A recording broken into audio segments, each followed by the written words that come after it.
3 நாட்களாக பெய்து வரும் தொடர் மழை காரணமாக குடுவாஞ்சேரியில் 2000க்கும் மேற்பட்ட வீடுகளை மழைநீர் சூழ்ந்திருக்கிறது. புரெவி புயல் காரணமாக தமிழகத்தின் பல்வேறு இடங்களில் பரவலாக மழை பெய்து வருகிறது. சென்னை அடுத்த குடுவாஞ்சேரி பகுதியில் பெய்து வரும் மழையினால் 2000க்கும் மேற்பட்ட வீடுகளை மழைநீர் சூழ்ந்திருக்கிறது.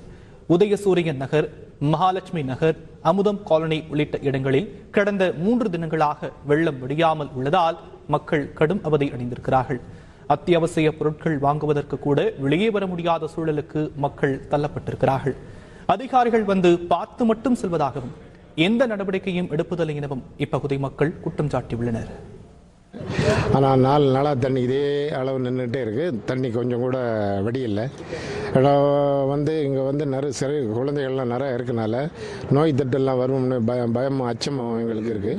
இது இந்த வருஷம் மட்டும் இல்லை, வருஷம் நான் ஒரு சுமார் ஒரு 10 இயர்ஸ் ஆகுது. 10 இயர்ஸாகவும் இதுதான் பார்த்துட்ருக்கேன். ஒரு இம்ப்ரூவ்மெண்ட்டே இல்லை.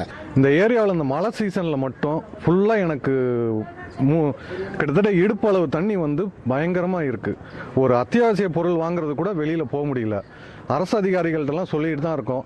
ஆனால் பார்க்குறாங்க, இது வரைக்கும் எந்த எஃபெக்டும் கிடையாது.